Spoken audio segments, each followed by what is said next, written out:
नमस्कार,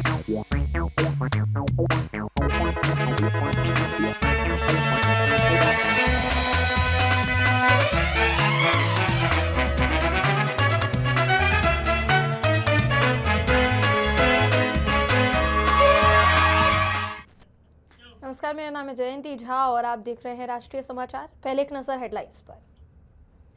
एटा में युवती पर धारदार हथियार से हमला, हालत गंभीर। छेड़छाड़ का विरोध करने पर युवती पर हमला, आरोपी फरार। नएगांव थाना क्षेत्र में सनसनीखेज वारदात। सरकारी अधिकारी से 50 लाख की रंगदारी, फोन कर मांगी 50 लाख की सुपारी। महिला कर्मचारी समेत 5 आरोपी गिरफ्तार। शेयर मार्केट में पैसा दोगुना करने का झांसा, 2.39 करोड़ की ठग कंपनी मालिक गिरफ्तार। बोईसर में निवेश घोटाला, रिच टू मनी कंपनी का मालिक पुलिस के हत्थे चढ़ा। गुरु तेग बहादुर पर टिप्पणी को लेकर आप पर हमला, आतिशी के बयान से आहत बीजेपी। विधानसभा में सख्त रुख, नेता प्रतिपक्ष पर गुरु अपमान का आरोप, कार्यवाही की मांग। अमरनाथ में भाजपा को कांग्रेस का समर्थन, भारतीय जनता पार्टी कांग्रेस के एक होने से गरमाई राजनीति। दिल्ली सरकार में मंत्री परवेश वर्मा ने दिल्ली विधानसभा में नेता प्रतिपक्ष और आम आदमी पार्टी नेता आतिशी के बयान पर कहा कि गुरु तेग बहादुर का 350वां शहीदी दिवस पूरे देश में मनाया गया, उसे लेकर विधानसभा में विशेष चर्चा रखी गई। वहीं दूसरी तरफ नेता प्रतिपक्ष आतिशी द्वारा न तो इस विवाद पर 2 शब्द बोले गए, बल्कि बीच में जिस तरह से उन्होंने गुरु का अपमान किया, बल्कि जो शब्द उन्होंने उपयोग किए उससे हमारे हृदय में बहुत आहत हुआ है। हमें दुख हुआ है कि आम आदमी पार्टी की नेता, दिल्ली की पूर्व मुख्यमंत्री आतिशी द्वारा हमारे गुरुओं का अपमान किया गया है। वो शब्दों को बोलना भी हमको उचित नहीं लगता है कि गुरुओं के एक तरफ में जहां सम्मान की बात हो रही है, वहां पे विपक्ष द्वारा उनके अपमान की बात की गई है। तो आज विधानसभा सत्र में आतिशी जी उपस्थित नहीं हैं।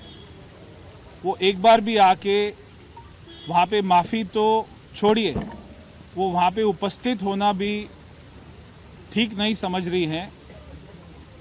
हमारी मांग है कि वो आए सदन में और स्पीकर महोदय द्वारा क्या उनको सज़ा मिलनी चाहिए, वो फैसला होना चाहिए।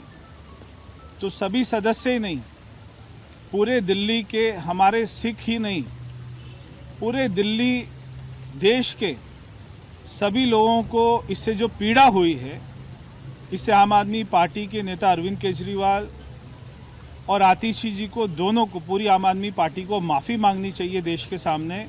अमरनाथ नगर परिषद में हुए राजनीतिक घटनाक्रम ने राज्य की राजनीति में हलचल मचा दी है। देश भर में कांग्रेस मुक्त भारत का नारा लगाने वाली भारतीय जनता पार्टी ने अमरनाथ में कांग्रेस का समर्थन ले लिया है। इस तरीके की बातें जो है कही जा रही है, जिसके बाद सियासी भूचाल जो है वो पैदा हो गया है। शिंदे गुट को दरकिनार करते हुए अमरनाथ नगर परिषद में भाजपा कांग्रेस का एक अप्रत्याशित गठबंधन साकार हुआ, इस तरीके का आरोप लग रहा है। और इस गठबंधन की बदौलत भाजपा बहुमत की ओर आगे बढ़ रही है। भारतीय जनता पार्टी की तेजश्री करंजुले ने अमरनाथ नगर परिषद में महापौर का पद जीत लिया है। कुल 32 पार्षदों के गठबंधन से, जिनमें भाजपा के 16 पार्षद बताए जा रहे हैं, कांग्रेस के 12 और एनसीपी अजीत पवार समूह के 4 पार्षद इसमें शामिल हैं। भाजपा को स्पष्ट बहुमत मिल जाएगा। हालांकि इन घटनाक्रमों से शिवसेना शिंदे समूह में भारी असंतोष है। शिवसेना शिंदे समूह ने भाजपा पर तीखा हमला करते हुए इस गठबंधन को अशोभनीय बताया है। शिंदे समूह के विधायक डॉक्टर बालाजी किनेकर ने कांग्रेस मुक्त भारत की बात करने वाली भाजपा पर कांग्रेस के साथ गठबंधन करके शिवसेना पर हमला करने का आरोप लगाया है। वहीं श्रीकांत शिंदे का भी बयान इस पूरे मामले पर सामने आया है। कांग्रेस मुक्त भारत की घोषणा करने वाली भाजपा ने कांग्रेस के साथ गठबंधन कर लिया, इस तरीके का आरोप है। साथ ही ये भी कहा जा रहा है कि ये गठबंधन कहीं ना कहीं पीठ में छुरा घोंपने जैसा है। भारतीय जनता पार्टी ने हालांकि इन आरोपों को खारिज कर दिया है। बड़े नेता है, माजी आमदार भी रह चुके। मुझे लगता है ऐसे बड़े वरिष्ठ नेताओं ने जहाँ पर महायुति है, जहाँ पर महायुति सब जगह लड़ रही है एक साथ मिलके, केंद्र में भी है, राज्य में भी है और यहाँ कल्याण डोंबिवली में भी है, तो मुझे लगता है कि जो बात मुख्यमंत्री देवेंद्र फडणवीस जी कहते हैं और जो बात एकनाथ जी शिंदे साहब कहते हैं कि नगर परिषद इलेक्शन हुए लेकिन एक दूसरे के ऊपर टीका टिप्पणी नहीं हुई। ये पहली बार महाराष्ट्र के इतिहास में हुआ कि एक जन ने भी एक दूसरे के ऊपर टीका टिप्पणी नहीं की। वही उसूल इस म्यूनिसिपल कॉरपोरेशन के चुनाव में, जहाँ पर म्यूनिसिपल कॉरपोरेशन में युति नहीं हुई है वहाँ पर एक दूसरे के ऊपर टीका टिप्पणी नहीं करनी है।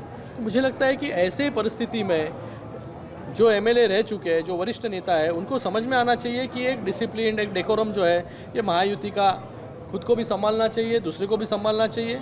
और ऐसी परिस्थिति में एक दूसरे के ऊपर टीका टिप्पणी करना ज़रूरी नहीं है। यहाँ पर टीका टिप्पणी करना है तो हमारे पास भी बहुत कुछ है बोलने के लिए, लेकिन आज यहाँ पर हम लोग महायुति में, जहाँ पर महायुति में नहीं है वहाँ पर फ्रेंडली फाइट जो है हम लोग कर रहे हैं। बीजेपी और कांग्रेस ने मिलकर सत्ता नहीं बनाई है। नगराध्यक्ष एक चार्टर्ड अकाउंटेंट तेजस्विनी करंजुले जी यहाँ पर चुन के आई है। भारतीय जनता पार्टी की नगराध्यक्ष यहाँ पर चुन के आई है और अंबरनाथ के विकास के लिए कांग्रेस और बाकी दलों ने उनको समर्थन दिया है। वहाँ पर अलायंस नहीं हुई है, उधर कोई भी युति नहीं हुई है, वहाँ पर समर्थन दिया है। देखा जाए कि सीएम ने नाराजगी व्यक्त की है, इसके बारे में क्या कहना चाहेंगे? नहीं, वैसे तो ये नाराजगी की बात है, इसमें कोई भी दोहराई नहीं है।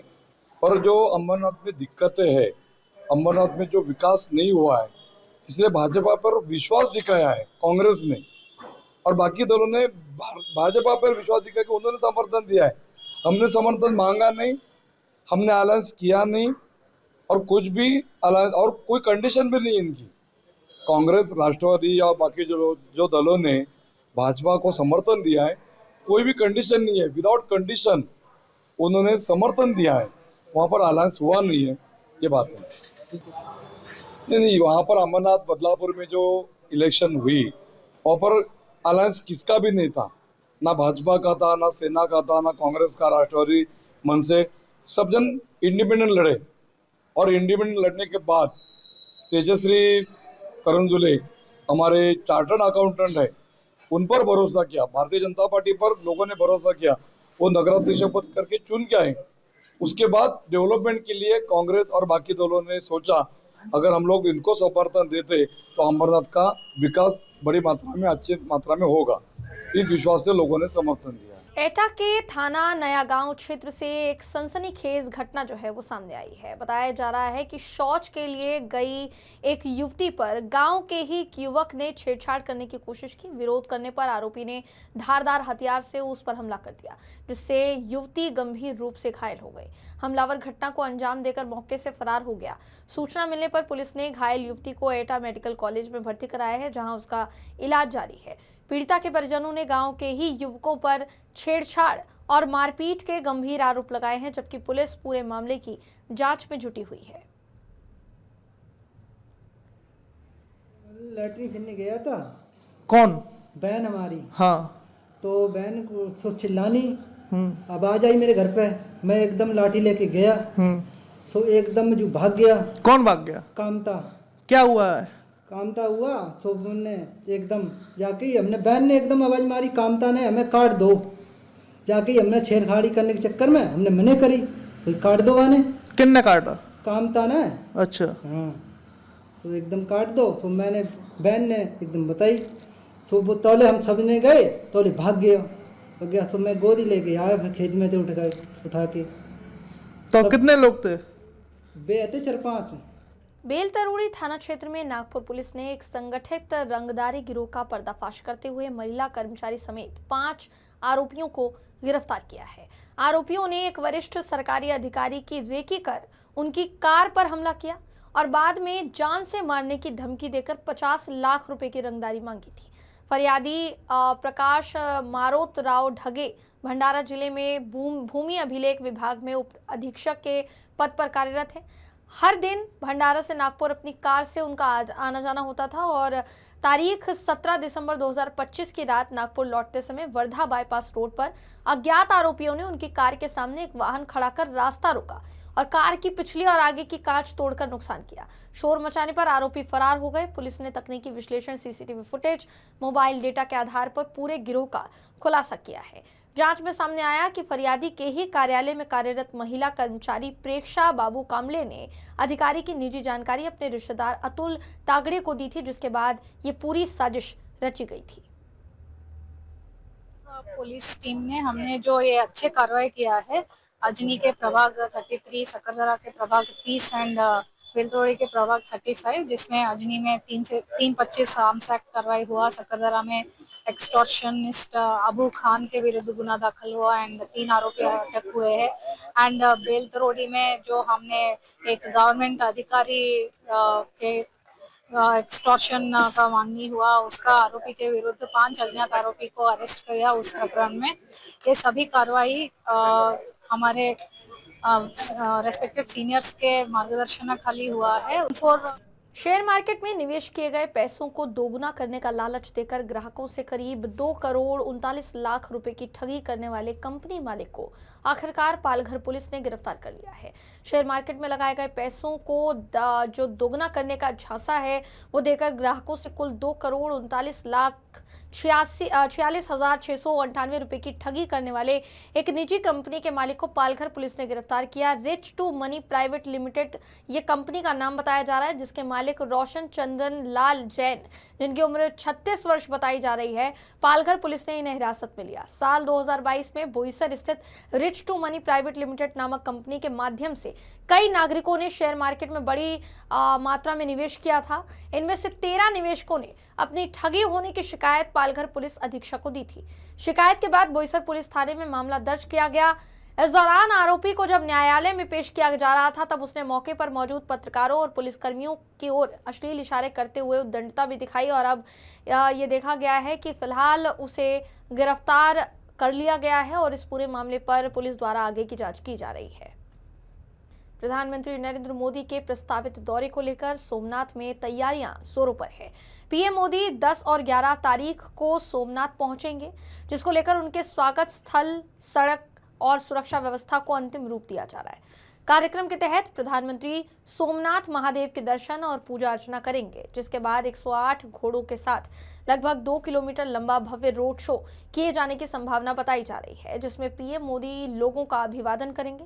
रोड शो के बाद प्रधानमंत्री एक विशाल जनसभा को भी संबोधित करेंगे। पीएम मोदी के आगमन को लेकर सोमनाथ के लोगों में खासा उत्साह देखने को मिल रहा है।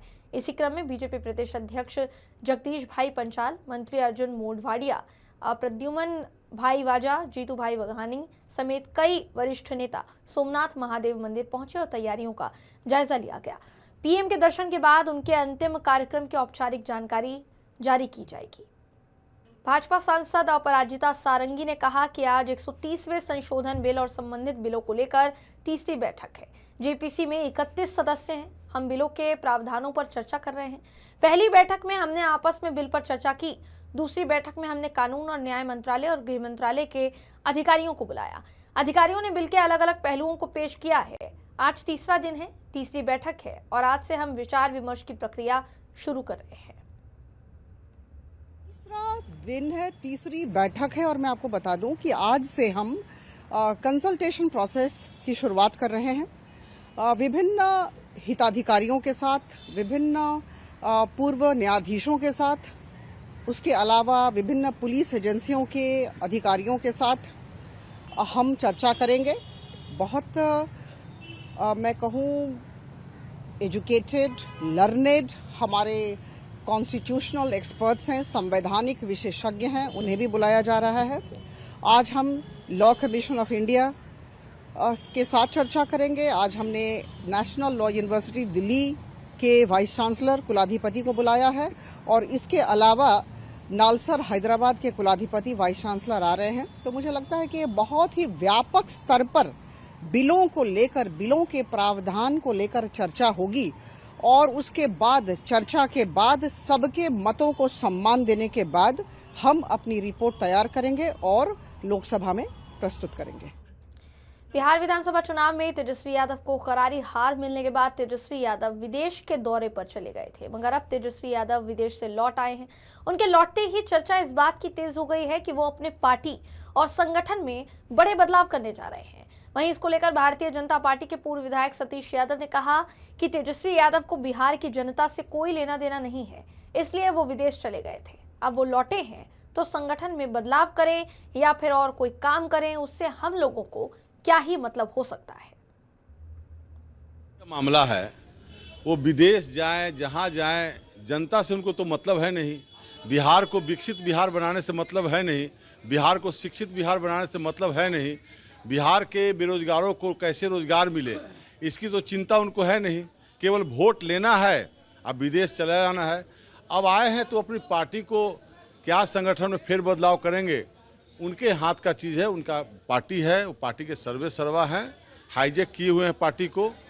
पार्टी के प्रति आम लोगों का विश्वास उठ गया है और एनडीए से वो टकराने चले हैं, तो पहले अपने पार्टी को दुरुस्त करें और एक विपक्ष की भूमिका में, स्वस्थ विपक्ष की भूमिका में पहले आए, ताकि बिहार आगे बढ़े। देर रात दिल्ली में अतिक्रमण के खिलाफ बड़ी कार्यवाही की गई। दिल्ली पुलिस और एमसीडी की संयुक्त टीम ने मस्जिद के आसपास किए गए अतिक्रमण को हटाया। इस दौरान सुरक्षा के कड़े इंतजाम किए गए थे। दिल्ली के मेयर राजा इकबाल ने कहा कि ये कार्यवाही दिल्ली हाईकोर्ट के आदेश के तहत की गई है। उन्होंने साफ किया कि अतिक्रमण के खिलाफ एमसीडी आगे भी इसी तरह सख्ती से कार्यवाही करती रहेगी और किसी को भी अवैध कब्जे की अनुमति नहीं दी जाएगी। मेयर राजा इकबाल जी हैं। सर, कल रात में जिस तरह की घटना हुई, एक बड़ा आदेश था कोर्ट का आदेश, उसके बाद कार्रवाई की गई, कैसे देखते हैं?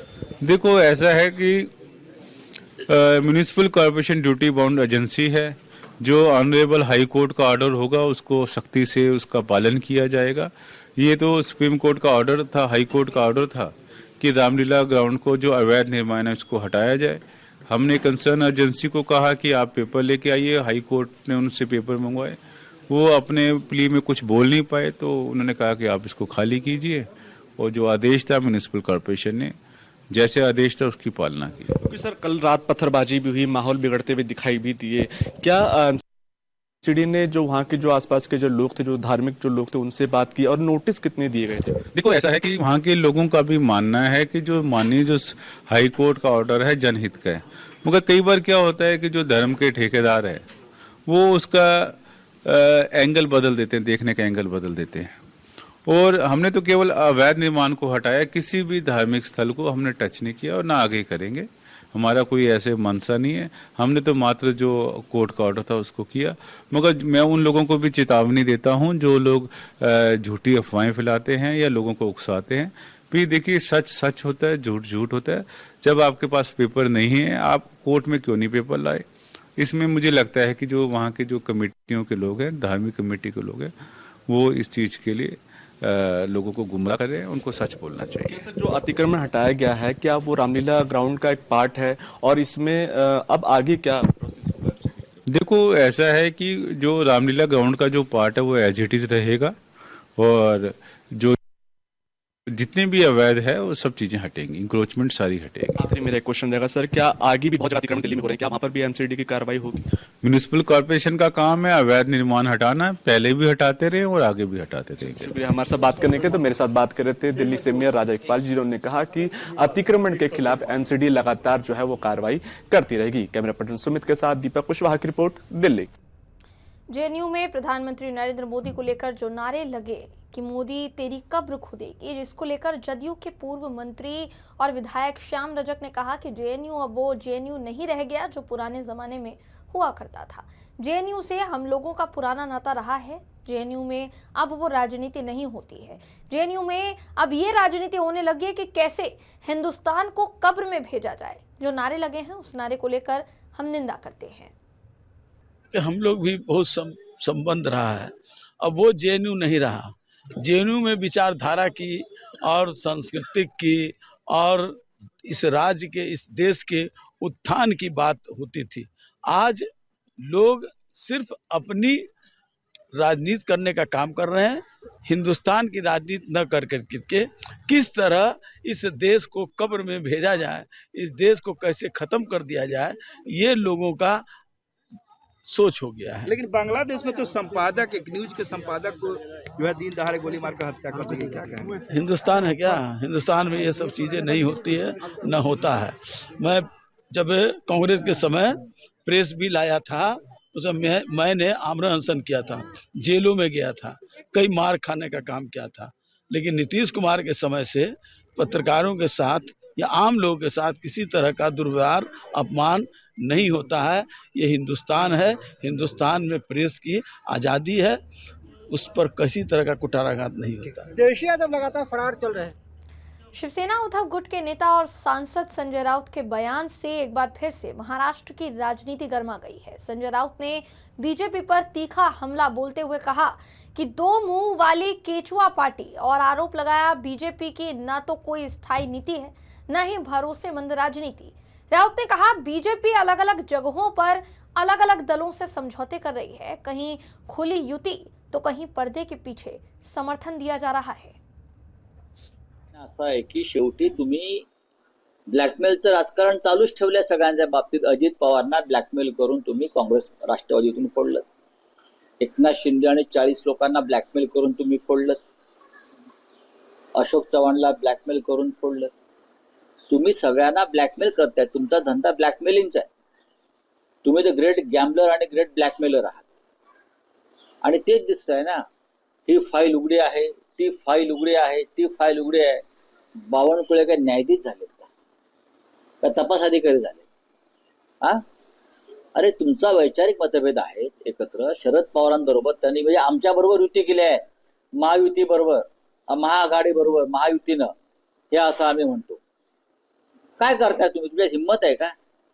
बावनकुळे काय बडबडतायत, फडणवीस काय बोलतायत, सावरकर सावरकर, मग बसवा त्यांना समोर आणि त्या सावरकरांचे धडे। एकनाथ शिंदे असतील किंवा अजित पवार असतील, यांचा संबंध फक्त सत्ता पैशाशी आणि गुंडगिरीशी। यांना ना सावरकरांचा विचार, ना राम मनोहर लोहियांचा विचार, ना अटलजींचा विचार। जोपर्यंत सत्ता तुमच्याकडे आहे तोपर्यंत तुमच्या बरोबर राहतील। उद्या आमची सत्ता आले तर आमच्या दारातून उभे राहतील सगळे लोक। हे दुर्दैव आहे की मनसेच्या कार्यकर्त्याची हत्या झाली, तिथे हिदायत यांची हत्या झाली आणि तरी कायदा सुव्यवस्था सुरळीत आहे असं फडणवीस म्हणतात। हे ढोंग आहे। मुंबईमध्ये शिवसेना कार्यकर्त्यांवर उत्तर भारतीयांनी हल्ला केला, ठिकठिकाणी हे प्रकार सुरू आहेत आणि मी म्हटलं नाही मगाशी की महाराष्ट्राची कायदा सुव्यवस्था वाऱ्यावर सोडून राज्याचे गृहमंत्री आणि मुख्यमंत्री प्रचाराला फिरतायत। नहीं, भारतीय जनता पार्टी ये डबल स्टैंडर्ड पार्टी है। भारतीय जनता पार्टी ने मीरा भाईंदर में MIM के साथ अलायंस किया और भारतीय जनता पार्टी ने अमरनाथ में कांग्रेस के साथ अलायंस किया। अमरनाथ में मोदी जी का नारा क्या है? कांग्रेस मुक्त भारत करूंगा। और महाराष्ट्र में बीजेपी वाले कांग्रेस के साथ अलायंस कर रहे। तो मैंने कहा ना, ये दो मुंह वाले डबल स्टैंडर्ड लोग हैं, उनके ऊपर विश्वास मत रखो। अब उनके पार्टी में अजित पवार है।